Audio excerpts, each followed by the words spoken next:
I wish everyone a fantastic day, a fantastic weekend, a fantastic life. It's Dr. Fantastic on April 9th, 2022. And, Expo 2020 just came to a close. And I really wanted to go to it because it's a World's Fair. Most people call them World's Fair. They call this one Expo 2020. And they've been around since, I think, 1851 was the first one. And these World Fairs are about the future, about technology, which I'm very excited to always learn more about. And so while I didn't get a chance to go there, I just happened to be lucky enough to catch a show on CNN called Beyond Expo 2020. And it saved me a lot of money. Because it would have cost a lot of money to go there. But I learned more probably watching this show for an hour than I did probably going there for a week. It consisted of about 162 pavilions. All 192 countries were represented. But I talked to someone that did go, and he said it was more like a tourist thing. You know, each country was touting their country, how you should come see it, and what great things are going on in it. But what I did learn about Expo 2020, and these expos, these World Fairs, are planned 10 or more years in advance. They planned the hell out of this one. It's going to be a city after this. It's called District 2020, and it's a city of the future. It's quite amazing. A lot of the buildings are net zero. Net zero means they're producing as much electricity as they use, and a lot of cities a lot of communities are trying to go there.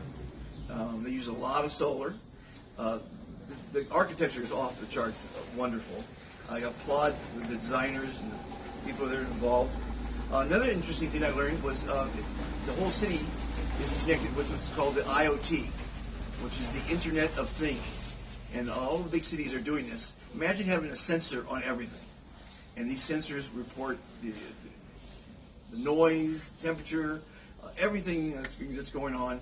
And so these cities communicate with all these sensors in the Internet of Things, and it's really quite an amazing technology. And it's the future. All the cities will have this. Then I also learned the robots. They had a lot of robots there. There were surveillance robots, police helping, protecting people. There were concierge robots answering questions, giving information. There were, what were the other ones? Delivery robots. And like they said, these delivery robots don't take breaks. They don't call in sick. They don't get tired. They work 24/7. So that was amazing to see all these robots delivering food and what have you. But I was really quite impressed that it's going to be a city. So now I'll get to visit that city. And we've learned a lot from the past. There was an expo, what was it, 1939. It said, we've come up with a plan. We put industrial in this section. We put residential in this section. We put shopping in this section.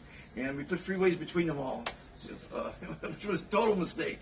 Because as you know, a lot of buildings now, you can live in a building in many places in Dubai, around the world, in New York, where inside that building you have a hotel, and you have shopping, and you have a theater, and you have everything you need. You don't need to leave the building. Of course, they have these on cruise ships. There's a cruise ship going around that's a city, and it has everything you'd ever want in a city on the cruise ship. So that was pretty amazing.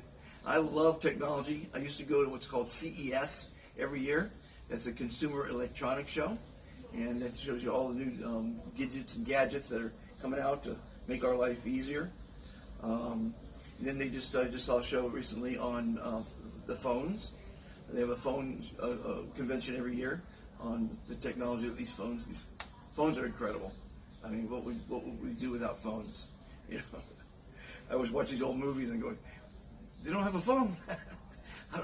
We got along without phones in the past, but we can't get along with them now.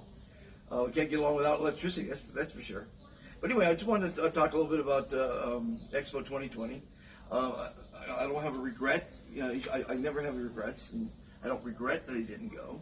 I would have liked to have gone, but I also wanted to go to the Monte Carlo Grand Prix, which I didn't, or the Cannes Film Festival, which I didn't, or Wimbledon, which I didn't.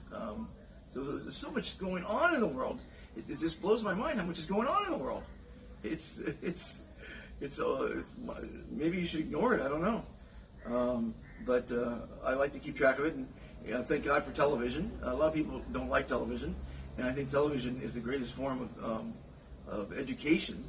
Is you can watch a movie, which might be a time period piece, movies based on true stories like The Founder, The Wolf of Wall Street. These true stories are fantastic. But there's so many documentaries, so much information out there. And as you know, I'm in Egypt, and I want to see a lot more countries in Africa. But again, I watch these shows, and I said, well, I don't have to go to Uganda now. I see all the things going on. And I see all the atrocities that are going on as well, and the wars, and it's a shame. But if you listen to me, and you follow the 3 commitments to kindness, you'll be happier, live longer, look better, feel better, be more successful in business and in personal relationships, and help make the world a better place. It works. People get it. We now have 4,114 ambassadors of kindness following the 3 commitments, and it's trying to follow. We can't always do it. It's not always easy not to have an argument with someone or to throw your cigarette butt on the ground, but we have to try. We can't accomplish it unless we try. So try to be kind to yourself. And in my speeches, I talk about how and why you should be, and try to be kind to others and the creatures, why it's important, how to, and then how to be kind to our planet and why you should be. You know, global warming, it's a real thing. We need to use less water, less electricity, buy less stuff, walk more, you know, take public transportation more, ride bikes more. Anyway, just a real simple thing. I wanted to talk about Expo 2020. So now I look forward to visiting District 2020, the new city of the future. Boy, it is really, really something. There's also a new city going in called The Line in Saudi Arabia. That's about 30 miles long and 1 mile wide. No cars are going to be allowed. It's a central railway in the middle, and everything will be within 15 minutes of itself, of what you want to do. And so they're designing some pretty amazing things. There's a lot of smart humans out there. Unfortunately, the dumb ones outnumber the smart ones at this point, but we're getting smarter. We're learning by our mistakes. We learned that we need to be recycling. We need to be using less electricity, less fossil fuels, and we'll make it. Humans are pretty resilient. We'll make it through the wars. We made it through COVID. So we'll make it. Be fantastic. Have a fantastic day. Go to worldkindnesslist.com where you can put your name in and be and vote for kindness. It's a vote for kindness. worldkindnesslist.com. What the hell? We'll see. Have a fantastic day. Thanks for watching.